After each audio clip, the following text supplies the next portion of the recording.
Masih di Sapa Indonesia Malam bersama saya Friska Clarissa. Polda Metro Jaya telah memeriksa 6 orang terkait kasus dugaan pemerasan oleh pimpinan KPK dalam penanganan kasus korupsi di Kementan. Ketua KPK Firly Bahuri membantah memeras pihak yang berperkara dalam kasus korupsi di Kementan. Mantan Menteri Pertanian Syahrul Yassin Limpo Kamis siang menjalani pemeriksaan di Polda Metro Jaya. Pemeriksaan ini terkait dugaan pemerasan oleh pimpinan KPK dalam penanganan kasus korupsi di Kementerian Pertanian. Syahrul menyatakan diperiksa selama 3 jam terkait dugaan pemerasan oleh pimpinan KPK. Seperti apa laporan itu berkait dengan terjadinya pemerasan dan lain-lain sebagainya. Semua yang saya tahu saya sudah sampaikan. Dan secara terbuka saya sampaikan apa yang dibutuhkan oleh penyidik.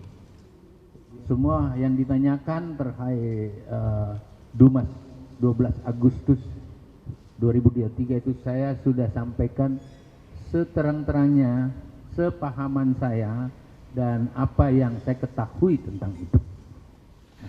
Dalam kasus dugaan pemerasan oleh pimpinan KPK, Polda Metro Jaya telah memeriksa 6 orang saksi.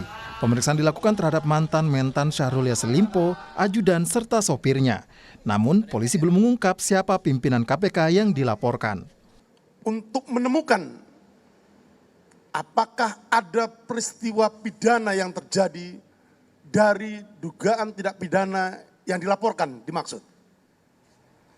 Dan saat ini proses penyelidikan sedang berlangsung, berproses, dan untuk update selanjutnya akan kami sampaikan berikutnya. Terima kasih. Di tengah dugaan kasus pemerasan oleh pimpinan KPK kepada Syahrul terkait kasus korupsi di Kementan, beredar foto pertemuan antara Ketua KPK Firly Bahuri dengan mantan Menteri Pertanian Syahrul Yassin Limpo. Foto ini beredar di tengah isu ada permintaan uang sejumlah $1 miliar Amerika Serikat dari pimpinan KPK. Firly Bahuri mengakui dirinya rutin bermain bulu tangkis 2 kali seminggu untuk menjaga kebugaran. Namun, Firly membantah isu dirinya bertemu dengan seseorang dan menerima uang $1 miliar di tempat terbuka. Ada isu bahwa menerima sesuatu sejumlah $1 miliar itu saya baca kan. Nah, itu. Saya pastikan itu tidak ada. Ya, saya pastikan tidak ada. Bawanya itu $1 miliar banyak loh itu. Ya. Apa yang terjadi hari ini adalah tidak pernah terjadi di pada pimpinan KPK. Dan KPK tetap bekerja sebagaimana ketentuan hukum. KPK juga tidak pernah berkomunikasi dengan para pihak, apalagi yang tidak dikenal. Advokat senior Todung Mulya Lubis meminta Presiden Jokowi membentuk tim investigasi independen yang ada di luar KPK dan Polri agar pengusutan pemerasan yang diduga dilakukan pimpinan KPK bisa berjalan transparan dan akuntabel. Todung juga menilai pimpinan KPK yang diduga terlibat pemerasan kasus korupsi di Kementerian Pertanian dinonaktifkan untuk mempermudah pengusutan. Menurut saya ini ketua KPK yang paling banyak masalah. Saya tidak pernah menemukan ketua KPK sebelum ketua KPK yang sekarang yang punya masalah seperti ini. Menurut saya sih Presiden punya kewajiban untuk melakukan investigasi.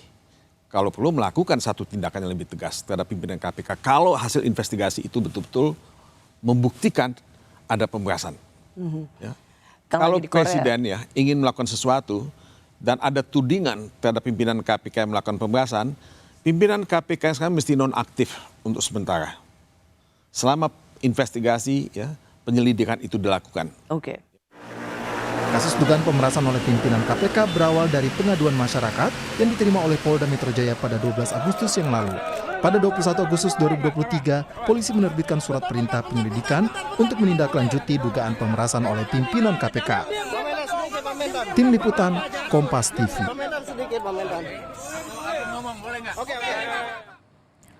Kita dalami dugaan pemerasan oleh pimpinan KPK di penanganan korupsi Kementan bersama anggota Kompolnas Yusuf Warshim.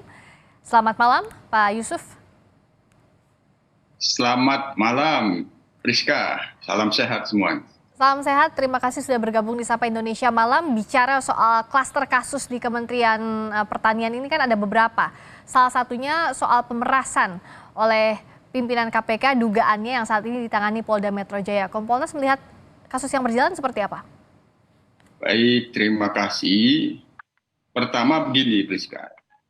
Tentu kita bicaranya kan secara hukum, kita dudukkan dulu bahwa Polri dan KPK itu merupakan lembaga negara. Dalam sistem ketatanegaraan Republik Indonesia, kedua lembaga ini setara dan sederajat. Tidak ada yang saling di atas, tidak ada yang superior, sederajat. Dan KPK sendiri berdasarkan Undang-Undang Nomor 19 Tahun 2019 tentang perubahan Undang-Undang KPK merupakan lembaga yang itu berada dalam ranah eksekutif atau sebagai lembaga penunjang eksekutif di bidang penegakan hukum pemberantasan tindak pidana korupsi, yang itu di dalam melaksanakan tugas dan wewenangnya dia independen, tidak bisa dicampuri oleh kekuasaan manapun, termasuk Polri itu sendiri. Oleh karena itu, maka Kompolnas telah memantau dan dalam proses pemantauan ada pengaduan terkait dengan pimpinan KPK. Tentu dalam proses penanganan pengaduan ini, Polri, tepatnya Polda Metro Jaya, tetap dituntut profesionalismenya. Hanya kembali kepada kesetaraan dan kesederajatan kedua lembaga yang sama-sama lembaga penegak hukum ini, tentu kita mendorong agar ada saling koordinasi. KPK sendiri memiliki kewenangan mensupervisi terkait dengan tindak pidana korupsi. Tentu dalam hal ini saling koordinasi, saling sinergi, sama-sama menegakkan hukum pemberantasan tindak pidana korupsi. Itu juga merupakan kewenangan KPK dan Polri juga berwenang itu. Namun dalam kasus pengaduan ini, tentu Priska, kita menggarisbawahi tetap profesional, tapi tidak menutup untuk koordinasi dan sinergi. Baik. Nah, di Krimsus Polda Metro Jaya ini kami pastikan memiliki integritas yang tinggi. Namun tentu sebagai penyidik mereka tetap independen, tidak bisa diintervensi. Namun karena ada hierarki organisasi di Polri, penyidik sendiri tentu melaksanakan tugasnya di bawah arahan pimpinan. Bagaimana arahan pimpinan itu, ya kita harapkan ada sinergi dan koordinasi dalam kasus ini, jangan sampai menghambat penanganan tindak pidana korupsinya terkait dengan penyidikan yang sedang dilakukan. Sinergi tapi jangan sampai menghambat penanganan tindak pidana yang sedang disidik di Polri maupun di KPK. Saya ke Mas Febri Diansyah yang juga sudah bergabung, penasihat hukum Syahrul Yassin Limpo. Selamat malam Mas Febri. Selamat malam Siska. Ya Mas Febri, apakah sudah ada penjelasan dari Pak Syahrul soal apa saja yang disampaikan di Polda saat dimintai keterangan kemarin, Mas? Ya, pertama terima kasih. Saya mungkin perlu mengklirkan ya, menjelaskan bahwa kami ini, saya dan tim hukum ini mendapatkan surat kuasa khusus sebagai kuasa hukum itu untuk perkara penyidikan yang sedang berjalan di KPK. Artinya soal dugaan korupsi kasusnya ya, Mas? Betul, dugaan korupsi penyidikannya sedang berjalan di KPK. Jadi kami memang tidak SKK-nya atau surat kuasanya itu tidak mencakup yang di Polda. Dan saya pikir juga berbagai informasi kan sudah muncul di media terkait dengan hal itu ya. Tapi yang pasti begini, untuk sebuah proses hukum, dimanapun proses hukum itu dilakukan, tentu saja yang diharapkan adalah berjalan betul-betul dalam koridor hukum. Tugas kami untuk menyeimbangkan hal tersebut.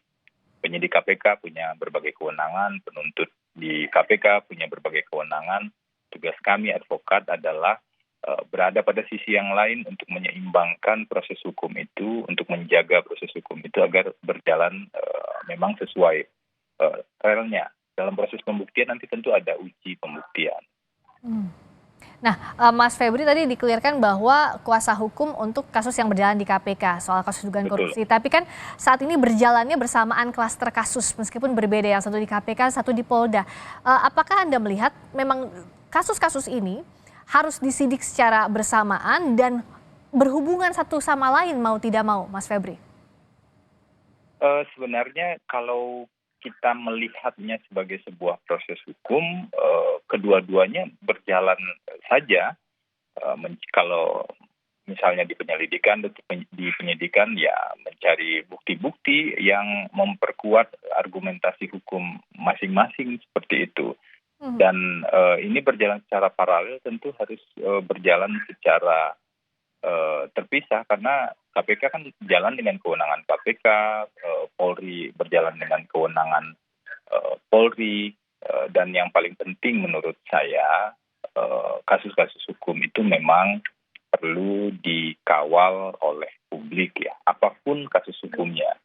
Dikawal dalam artian bukan untuk memberikan penghakiman di awal, tetapi untuk memastikan, untuk meminimalisir adanya proses-proses prosedural atau pengabaian hak-hak dari pihak-pihak yang terkait seperti itu.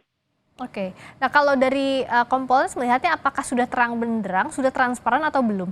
Karena berbeda dengan kasus-kasus lainnya, sampai sekarang status tersangka belum diumumkan oleh KPK, sementara sudah ada penggeledahan dan sebagainya. Begitu pula Polda yang belum mau memberikan informasi lain terkait kasus ini. Pak Yusuf. Ya, baik. Terkait dengan proses yang ada di Polda Metro Jaya, tentu kita harus memantau dan menghormati. Kan prosesnya kan itu kan awalnya pengaduan masyarakat, tentu pengaduan itu diproses dengan cermat dan kehati-hatian. Apakah ada hal yang mengandung unsur dugaan tindak pidana, semuanya itu kan harus dalam proses pencermatan, pendalaman, dilakukan klarifikasi, kemudian dilihat apakah ini bisa dikeluarkan surat perintah penyelidikan. Nah, dalam proses kan itu sudah berjalan. Nah, sehingga apa yang sedang berproses pada saat ini sementara kami memantaunya itu dalam proses penyelidikan, tentu ini harus kita hormati. Ini kan wilayahnya terkait dengan apa yang diadukan. Proses ini kan karena ada pengaduan masyarakat yang disampaikan ke Polda Metro Jaya. Ini harus benar-benar bekerja secara profesional. Terlepas ada sedang penyidikan tindak pidana korupsi yang ada di KPK, itu adalah kewenangan KPK dan itu harus kita hormati. Kapan KPK melakukan penyidikan dan kapan menetapkan tersangka, tentu itu dalam ranah kewenangan. Ya. Namun karena ini yang diadukan adalah pimpinan KPK, sementara KPK sendiri memiliki rezim etik juga dalam pengawasan Dewan Pengawasan, apakah Dewan Pengawasan itu juga melakukan penyelidikan terhadap soal ini? Kalau itu ada, tentu disinilah pentingnya perlu ada koordinasi sesama lembaga penegak hukum, dan koordinasi dan sinergi ini perlu didorong dalam hal tidak menghambat. Yang di sana tetap berjalan, yang di sini tetap berjalan, tapi saling mendukung, saling koordinasi. Itu yang perlu kita dorong, Prisca. Sekali lagi, koordinasi dan sinergi itu tidak menghambat profesionalisme kedua lembaga penegak hukum tersebut. Oke, dan kalau untuk klien Anda, singkat saja Bung Febri, akan kooperatif baik kasus yang berjalan di KPK maupun di Polda? Kalau dari pertemuan kami yang terakhir ya, saya bertemu dengan Pak Syahrul Yassin Limpo waktu beliau baru kembali dari luar negeri. Itu memang ditegaskan sikap kooperatif tersebut ya. Baik. Dan memang sejak awal kami menyarankan hal tersebut.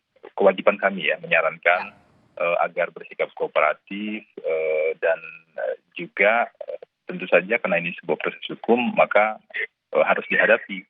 Ya. Dan Pak Syahrul kemarin mengatakan saya akan hadapi proses hukum ini dan saya akan kooperatif. Seperti itu.